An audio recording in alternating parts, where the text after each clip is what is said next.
características do benzeno, apresentei um pouco para vocês o que é, né, quais são as características dele, por que ele faz mal à saúde. Agora a gente vai ver por que ele é tão economicamente importante, né? Então aqui é um quadrinho, um fluxograma, que fala da produção, da destinação e do consumo de benzeno no Brasil. Isso é uma primeira abordagem para ter ideia. Então aqui no Brasil o benzeno vem ou do petróleo, a maior parte, ou das usinas siderúrgicas, das coquerias das usinas siderúrgicas. Isso aí a porcentagem é mais ou menos 90% do petróleo e 10% de siderúrgica. Ao grosso, todo o petróleo do mundo tem benzeno, não tem petróleo sem benzeno. Que varia de um petróleo para outro essa porcentagem de benzeno que vai ter. Tá? Então, o petróleo vai para as refinarias, né? Na torre de destilação, vocês lembram do ponto de ebulição dele é da ordem de 80 graus, 81 mais ou menos, né? Então, nessa faixa da torre de destilação, todos os produtos que saírem vai ter benzeno. A quantidade, como eu falei, vai depender da origem desse petróleo, né? Então, a gente tem aqui o que a gente chama que é petroquímica de primeira geração, né? Siderúrgicas e daqui das petroquímicas, né? Que é onde a gente faz esse primeiro refino. Então, a gente tem aqui a produção de benzeno em toneladas por ano, né? Esses dados são dados de 15 anos atrás, tem dados mais recentes, porque eu não conseguia de primeiro jeito nenhum mexer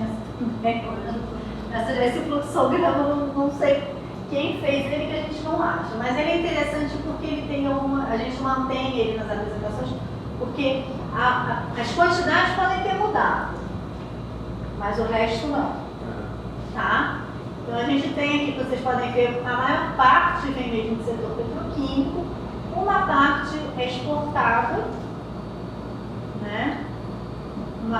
Quase todo o benzeno do setor siderúrgico vem como BTX, né? Que é benzeno, uma mistura de benzeno com chileno, né? E uma parte do benzeno que vem da indústria petroquímica é exportada também. E a outra parte, mais ou menos metade, vem para o consumo nacional. Então, esse benzeno que sai das petroquímicas, das siderúrgicas, das refinarias de petróleo e das siderúrgicas, vai para o que a gente chama de petroquímica de segunda geração, onde vai ter uma primeira transformação desse benzeno, né, em outros produtos orgânicos, aqui principalmente etilbenzeno, culmeno, caprolactana, alquilbenzeno linear, todo detergente praticamente tem alquilbenzeno, se você for lá nos ingredientes, na composição, anidrido maleico, ciclohexano e clorobenzeno. Com isso, né, esses produtos eles vão para outras indústrias químicas que vão produzir um mundo de coisas.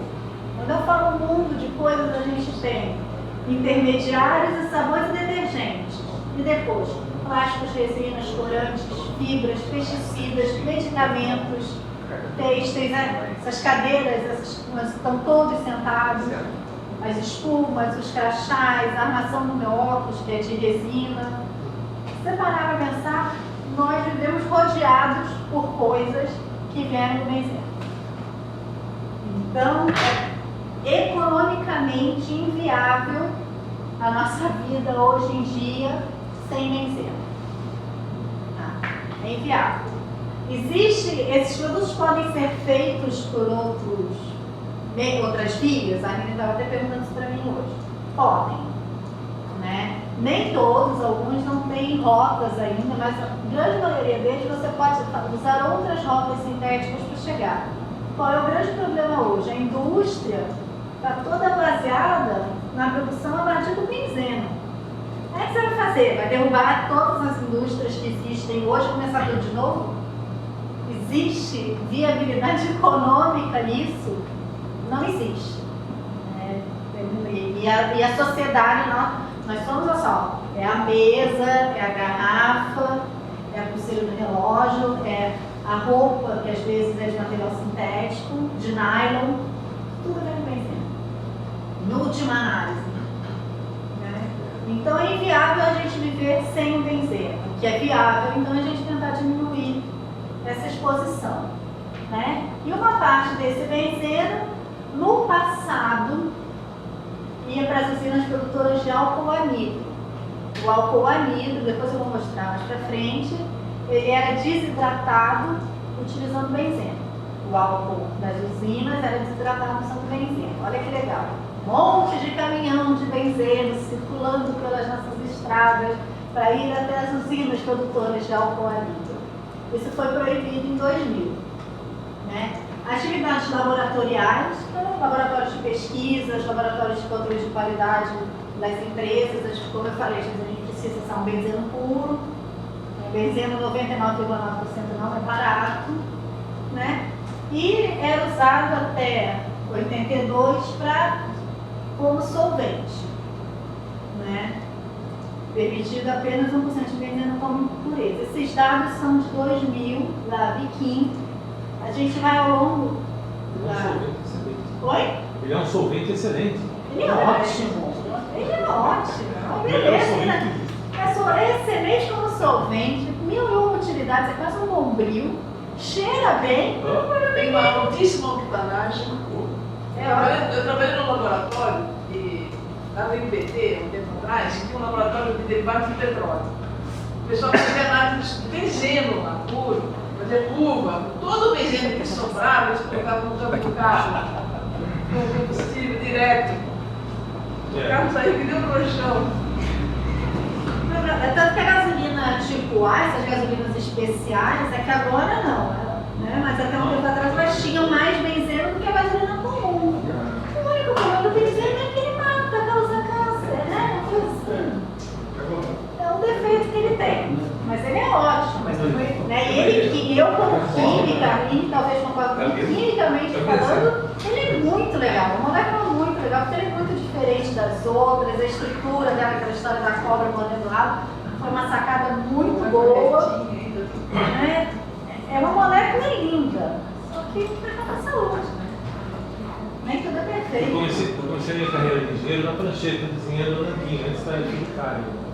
E a gente desenhava muito motivo da nanquim, tudo para limpar, para serrar, assim, precisava de solvente. O benzeno era o melhor solvente que a gente tinha para poder limpar a nanquim, acho que no passado, não sei se foi você, foi o Luiz que me falou. E o pessoal trabalhava em algumas indústrias, tinha um galão de benzeno, estava todo sujo de graxa, já chegava no final do dia, tirava a roupa, lavava, jogava dentro do galão de benzeno, tirava e botava para secar. Era ótimo, porque no dia seguinte estava seco e limpo. Todo bom projetista tinha que ter lá a sua prancheta, os conjuntos de canetas nanquim, vendendo benzeno para limpar tudo.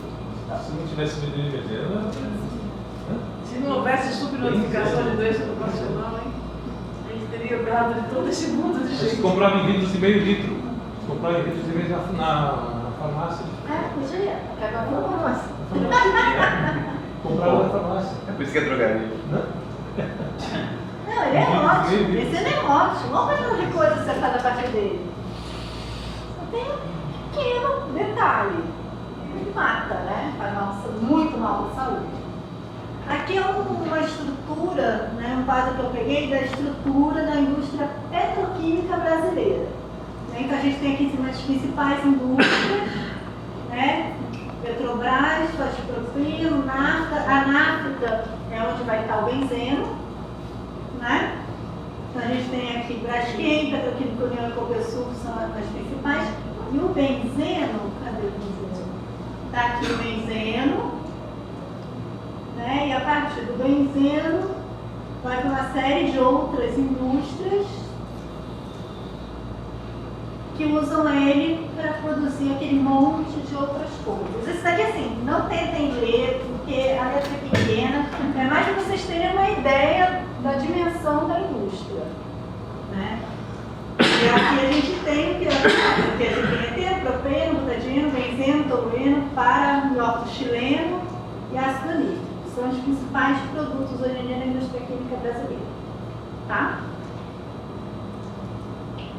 E em 2004 saiu essa portaria 775 que proibiu em todo o território nacional a comercialização de produtos acabados que contenham benzeno em sua composição, admitida, né, a presença da substância nesse processo de migração, 1% em volume até 2004, depois 0,8, 0,4, até chegar aos 0,1% em volume a partir de janeiro de 2007. Então, de 2007 para cá, nenhum produto acabado pode ter mais do que 0,1% de benzeno, com exceção dos combustíveis derivados de petróleo. Combustíveis de gasolina, diesel, são os únicos que podem ter mais do que são os únicos produtos acabados de consumo que podem ter mais do que 0,1% de benzeno. Né? Eu já tinha falado da outra vez, né? A obrigatoriedade de rotular todos os que tenham acima de 0,01% de benzeno. O benzeno ele é primeiro transformado em ciclohexano, cumeno, nitrobenzeno, etilbenzeno, alquilbenzeno, clorobenzeno e anidrido maleico. Vamos só deixar uma coisa clara aqui, que já houveram algumas situações até engraçadas com relação a isso. Né? Esses amarelinhos aqui, né, que são os primeiros produtos de transformação do benzeno, que a gente pode dizer assim, eles podem ter resíduos de benzeno. Pode, com todo o processo químico. Mas eles não possuem mais a toxicidade, né, e as restrições que o benzeno possui. Tá? Já começa, então assim, alguns deles podem fazer mal à saúde, podem fazer mal à saúde. Agora, não tem mais, não são cancerígenos, não tem toda essa legislação em cima. Por que isso? Porque às vezes a gente vai pegar detergente, tem alquilbenzeno, tem benzeno no nome, mas não é benzeno, não vai matar, vai ressecar a pele só. Por exemplo, tem alergia ao detergente, o pulmão toda quebradinha. Né? Já teve gente de ligar lá né? Ali tem uma história boa da moça do hospital que ligou preocupada porque o detergente estava um negócio tinha alquilbenzeno, né? E tinha benzeno, meu Deus do céu, tem benzeno no hospital, as pessoas vão morrer, não se contaminam, não. É alquilbenzeno. Então, depois que transformam, as coisas se transformam e mudam também. Né? Então, depois dessa amarela, a gente vai aqui para as casinhas verdes, né? E, em última análise, as brancas são os produtos que a gente consegue obter em última análise do benzeno, de uma forma até um pouco mais clara. Então, a gente tem agentes de limpeza, detergentes, poliestireno, borrachas, poliuretano, solventes, resinas, plásticos, auxiliares de tratamento de couro, aditivos de alimento, fixadores de perfume, pesticidas, medicamentos, auxiliares têxteis, auxiliares de borracha. Então, assim, é uma quantidade muito grande de produtos que você faz com benzeno. Muito grande mesmo. Né? E para se ter uma ideia da nossa produção até 2011, de benzeno pelas petroquímicas, né, em toneladas ano, né, vocês podem ver que elas sofrem alteração, mas estão sempre da ordem de quase 1 bilhão de toneladas ano, 1 milhão de toneladas ano, desculpa. Né? Uma parte é vendida internamente, uma parte menor é exportada. Né? O que se fala é que com a entrada do Compete, supondo, né, para ter entrado em operação esse ano, a produção de benzeno será de mais 600 mil toneladas por ano. Então, isso daqui vai passar para 1,5 milhão de toneladas de benzeno por ano. É muito benzeno, mas é isso que eu falei, o Brasil não produz 1% do benzeno do mundo. Se eu não me engano, é da ordem de 0,8%. 2%? Então, eu não lembro de cabeça, mas é assim, é muito pouco perto do que é produzido no mundo. É um cis. Tá? Então daí vocês têm essa ideia. Né? Petroquímicas de primeira geração, né, que são as que pegam o benzeno. Uma curiosidade, essa que produz pouco benzeno, então todo aquele subproduto é cortado? Não, a gente trabalha, a gente usa. Só que frente à produção mundial de benzeno, a gente não produz tanto. 2% da produção mundial de benzeno. E as empresas, por exemplo, o benzeno é da Petrobras, né? A maioria das refinarias, né? Agora, esse beneficiamento, subproduto, são empresas nacionais? Só curiosidade. Aí, são diversas empresas, elas vão pegar, vão comprar dessas petroquímicas, as empresas de primeira geração de benzeno, vão transformar, né? Então aqui o benzeno vai sair da petroquímica e das siderurgias, né? Das siderúrgicas. Aí vai para a petroquímica de primeira geração que vai fazer essa transformação aqui.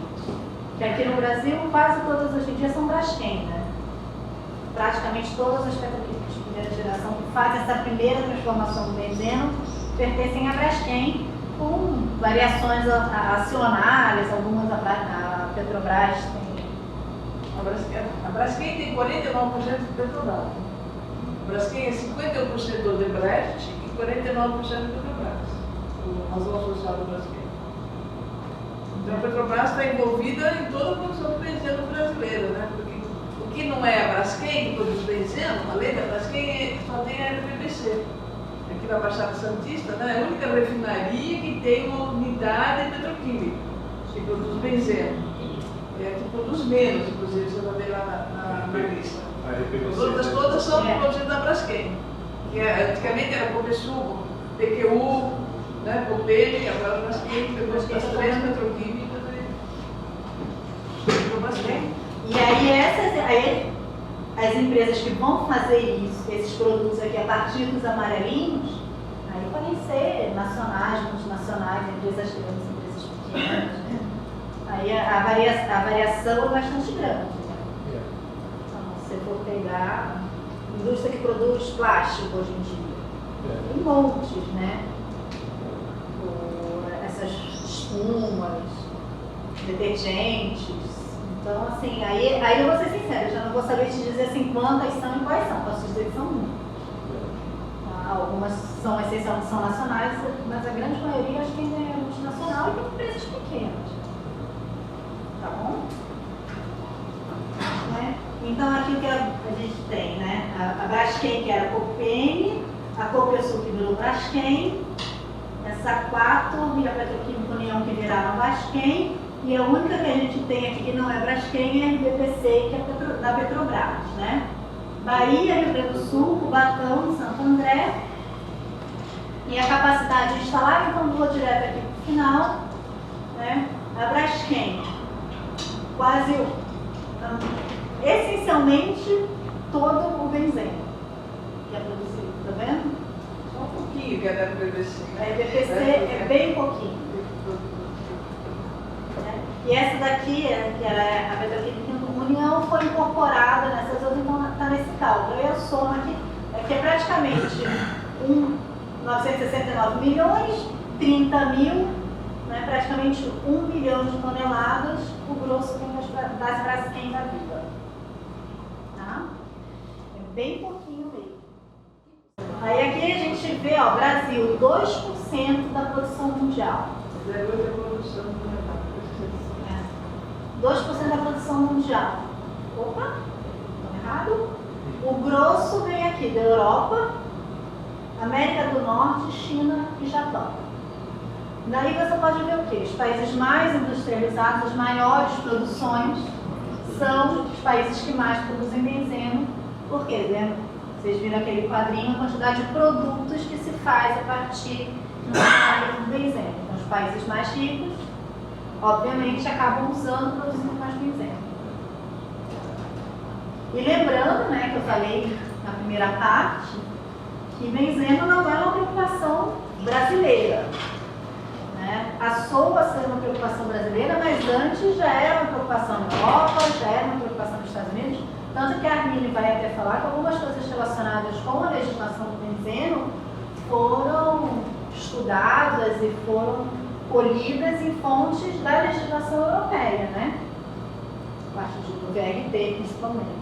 É uma legislação que já existia bem antes da nossa.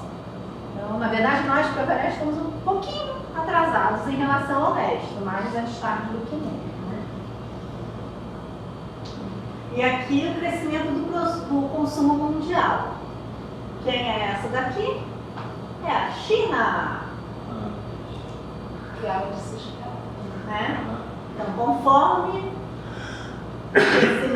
o crescimento do consumo está diretamente relacionado com a produção e a industrialização. Hoje em As dia... porcentagens devem ter mudado, porque o dado era de 2008. Ah, sim, mudaram. Essas informações, aqui, se você olhar aqui, são projeções. 2010 e 2012 são projeções. Atualizar aquela tabela. Mas assim, isso daqui eu atualizei nesse ano, no final do ano passado, e não conseguimos, foi o que eu falei, hoje em dia é difícil conseguir esse tipo de informação de fontes seguras e a gente tem acesso à internet. Vou colocar aqui porque você não Tem uma brincadeira que é assim, não confie em nenhuma estatística que você não tenha fraudado pessoalmente. Boa. Tem uma frase que fala assim também, estatística é aquele que tortura os números até que eles confessem. Isso, exatamente.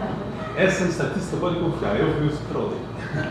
Então essas informações a gente são bem difíceis. Esse documento mesmo a gente achou no final do ano passado, né?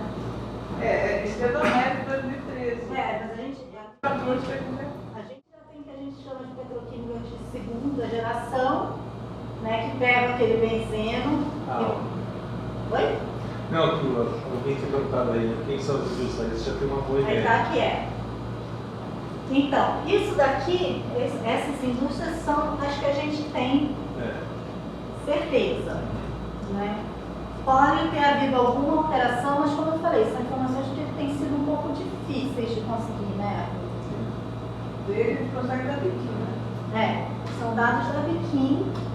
A maior parte dos dados que estão atualizados estão com base nos anuários da Biquim.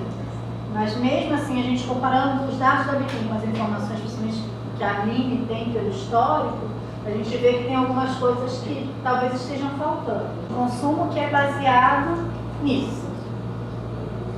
Né? Tudo. Hoje em dia é vasilhinha de plástico, é o teflon da panela, é o plástico da porta da geladeira, é a garrafinha, é a garrafa PET, a mamadeira do bebê, tudo. Se parar para pensar, nós não podemos viver, não temos hoje uma sociedade que consiga se imaginar para isso.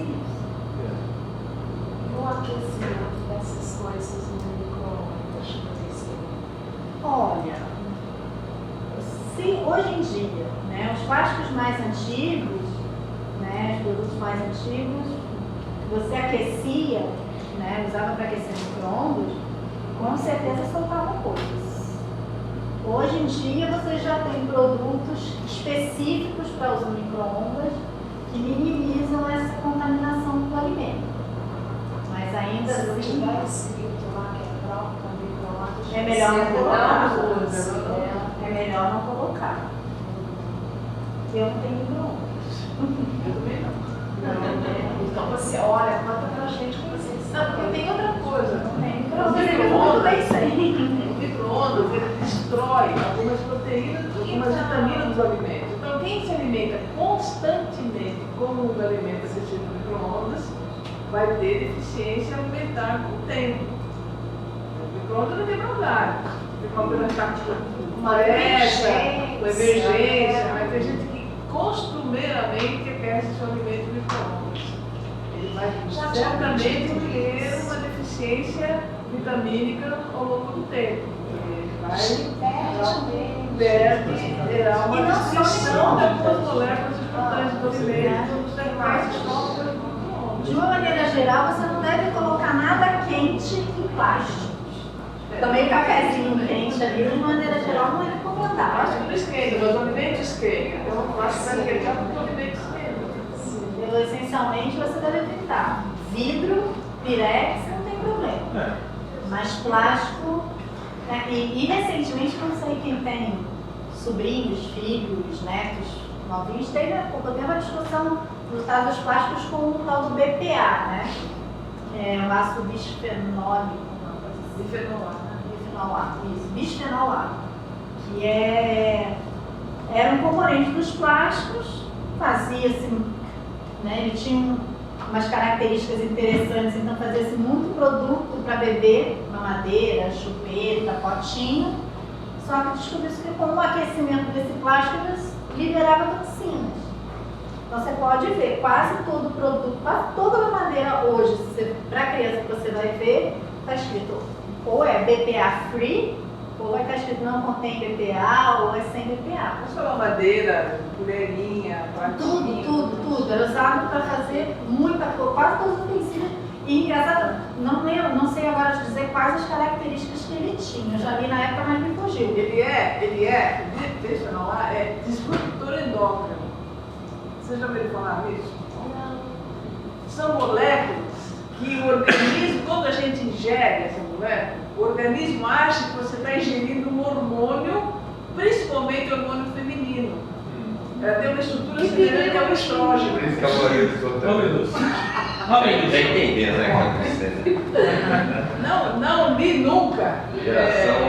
relação entre mudança de sexo por causa disso. Seguramente Mas se diminui a continua. fertilidade. Diminui, né? Diminui a fertilidade masculina seguramente. Como é que é o nome do negócio? Disruptor endócrino, alguns chamam de hormônios ambientais, outros chamam de. Não é disruptor, fugiu outro nome, mas enfim. São várias moléculas, já existem. Os fitalatos também são, que são outros aditivos de plástico, né, plastificantes. Eles têm essa propriedade. O organismo, ele entende aquilo, como a molécula é parecida com a estrutura do estrógeno, que é o hormônio feminino, ele acha que você está ingerindo o hormônio feminino.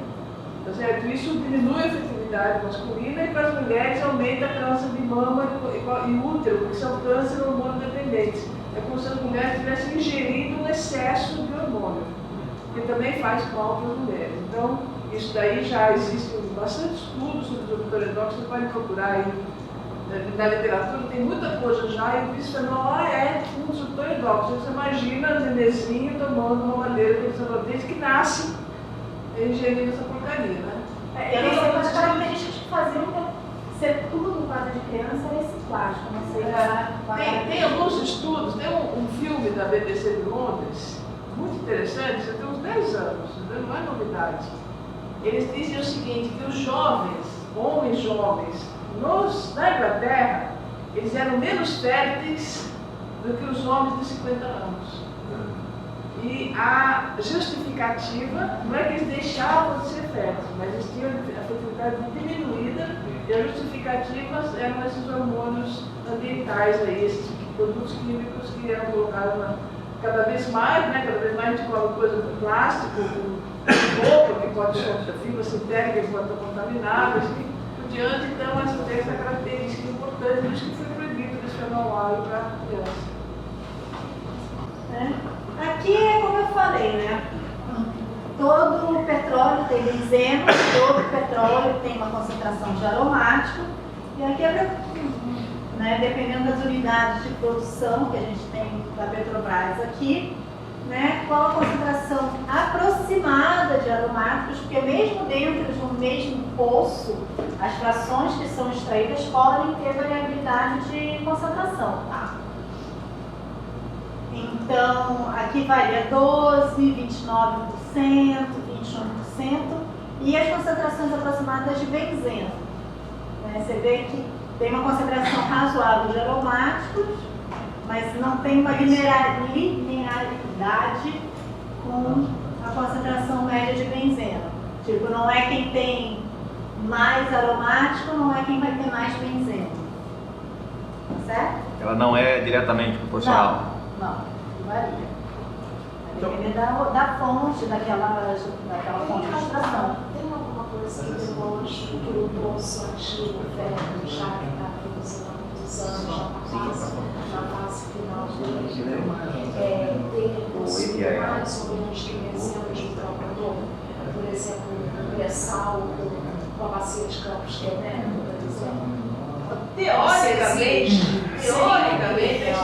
é esperado que os velhos tenham menos benzeno muito volátil. Então, provavelmente seria nas primeiras gerações. teoricamente, eu nunca vi dados sobre isso. Eu também não Mas dá tenho para nada. perceber o seguinte, olha, na região amazônica e no sul é onde que tem mais benzeno, porque o pré-sal, o petróleo do pré-sal ele é muito mais leve do que o petróleo em terra. E ele tem mais benzeno. Por isso que aqui em Caraguá, que o petróleo veio tudo aqui, não sei se veio do pré-sal, mas veio aqui da bacia do sul, né? A bacia do sul tem muito mais benzeno que o resto do Brasil, onde que tem petróleo. E na meia da floresta amazônica. Eu cheguei a ir para Urucu. Ah, você foi? O petróleo lá parece gasolina suja. Ele é totalmente líquido. É totalmente líquido. Ele não Eles deixa consideram de boa qualidade. porque justamente tem os produtos mais Mas nobres. são gastos com a produção. Você tira desse petróleo mais leve produtos que são mais nobres do ponto de vista comercial, que é gasolina, diesel, né, nafta, que são produtos mais nobres do que o piche, Sim, né, que é o resíduo do resíduo da extração. A minha, Então aqui, tem lógica, né? Tem lógica imaginar que o petróleo do poço antigo tenha menos benzeno por causa disso, porque você vai concentrando o produto mais pesado. Os mais leves saem nas primeiras estações, pelo menos teoricamente. Agora eu nunca vi dado. Eu também não fazia nada. então, nós aqui em São Sebastião recebemos muito do pré-sal já. Né? Caraguá recebe todo o gás, né, dessa região, e vem para cá o óleo para gente. Além desse óleo do pré-sal, que ele, a gente também já percebeu que ela tem maior concentração, nós recebemos muito importado leve, os africanos, né, densidade 7,9, uma densidade da nafta. Então, quanto mais Sim. leve o petróleo, mais ele vai ter benzeno. Por isso que as poços do pré-sal têm até a separação do condensado, né? Os poços antigos não tinham separação do condensado. Eles tinham muito menos leve, não é? Isso, é. Então, nós recebemos condensado puro aqui, importado. São os condensados argelinos,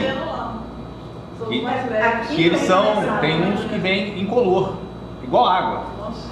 Ele vem igual água. Benzeno não tem cor, né? É? Então, são os mais. Aqui tem os condensados também, o pré-sal todos, acho que agora tem recuperação, porque assim, antes não tinha necessidade de ter uma recuperação de condensado, porque ele era pouco. Mas, economicamente falando, que tem muito, não vale a pena perder, né? Antes era E a pergunta, Patrícia, não seja, mas então se o petróleo tem essas concentrações aí que você falou, né? Que às vezes se assemelha muito à gasolina, pelo que eu tô vendo ali, né? 0,7 e tal, etc. A gente não teria que também fazer uma análise do petróleo e levantar, porque é uma corrente também, né? Eu não sei se esse argelino, como falou os análises, chega a 1, enfim, não sei, né? Ou se passa disso, né? Pelo acordo do benzeno, né? Seria só gasolina ou seria o petróleo também? Ó, esse daí é uma outra discussão que a gente está tendo aí no acordo do benzeno, que é o seguinte. O acordo, quando a gente discutiu, eu vou falar um pouquinho quando falar da história, a gente discutiu esse valor de corte de 1% de benzeno no produto para poder ser cadastrado e tal, né? Bom, a maioria dos petróleos tem menos de 1%. Então o que acontecia? O pessoal achava que as plataformas e os postos de petróleo precisavam ser cadastrados porque tudo tinha menos de 1% de benzeno. Só que, somente agora com os condensados, que tem mais de 1% de benzeno, as plataformas começam a ser cadastradas. Mas na minha avaliação, todas elas precisam ser cadastradas, porque se tem benzeno e vai ter evaporação na região, vai ter expulsão do trabalhador. Então, para mim, tem que cadastrar todas. Só que são cadastradas hoje só aquelas que têm condensado. Porque justamente no condensado vai ter um líquido com mais de 1% de benzeno. Mas se você for imaginar que todo o petróleo tem benzeno, a gente vai ter esse mapa, né, de todos eles. É uma briga que a gente tem na Comissão Nacional, essa de esse corte de 1% aí para poder cadastrar. A gente vai querer diminuir esse corte para 0,1, porque aí a gente pega muito mais plataformas, muito mais postos de petróleo para ser cadastrado, para poder ter o PPOB, para poder ter o GTB, né, para o pessoal poder ter mais cuidado no manuseio dos produtos. As plataformas não têm, né? As plataformas só tem as que tem uma bola que tem condensado, mas que não tem As condensado. antigas não têm. Não, o interessante é que os navios não têm, né? Então, não vamos falar em petróleo, vamos falar em derivado, vamos falar em nafta petroquímica. Nenhum navio tem cadastramento, ou que seja um PPP ou algo. A empresa que transporta a nafta tem que estar cadastrada. Pela lei tem que estar cadastrada. Só não cadastra, por enquanto, as que já transportam o combustível pronto. Não é que isso foi isolado do acordo, depois a gente vai discutir. Mas as empresas que. Os terminais têm que ser cadastrados e a empresa que transporta o benzeno também tem que ser Os cadastrada. navios, você fala. Não o navio individualmente, o navio geralmente pertence a uma empresa. Sim. A empresa que A empresa tem que estar frente, cadastrada. está fazendo Ela transporte. transporta benzeno, tem que ser todo mundo que armazena, transporte, faz qualquer coisa. Qualquer corrente de benzeno, qualquer produto de benzeno que tenha mais de 1%, tem que ser cadastrado. Tudo bem. É que é muito difícil fiscalizar isso e é uma coisa que está meio a descoberta. Tudo bem. Está descoberta. Mas tem que ser cadastrado, tem. Vamos pensar em cadastramento, tudo bem. Sim. Ok. Mas aí vamos pensar no navio como sendo uma unidade independente. Eu posso ter lá Rio Pardo, que fica no meio do caminho. Então vamos pensar no navio. O navio deveria ter o seu PP, Eu também acho que sim. individualmente. Não basta somente a empresa cadastrar, está cadastrado, então está ok. Porque tem particularidades de navio para navio, de instalação, ou mesmo treinamento, situações de amostragem e tal. Além disso, o trabalhador fica 24 horas por dia, né? É na plataforma, né? É diferente de você estar na refinaria, que você tem uma jornada e vai embora para casa, né? Quem está na plataforma fica 24 horas, né? E as pessoas, por exemplo, no navio que carrega nafta, por exemplo, o pessoal que fica no navio fica muito mais tempo. Lamentável, né? Porque eles ficam expostos Com certeza, isso é um setor que a gente está um pouco descoberto no acordo do benzeno, mas você tem toda a razão. Mas a Transpetro hoje, ela está cadastrada enquanto empresa? A Transpetro, as que tem corrente de veículo.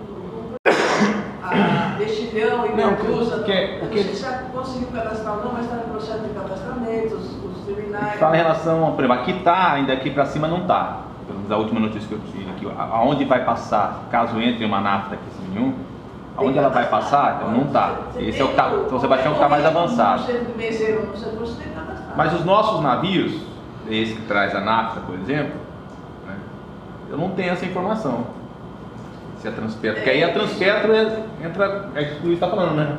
É a empresa, né? É a empresa, é a empresa. O navio da Transpetro, teoricamente, está contemplado. Mas essa é uma falha.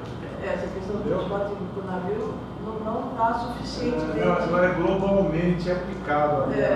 Não, e o que a gente percebe quando vai a bordo, né? Que não tem cuidado nenhum, não tem nada.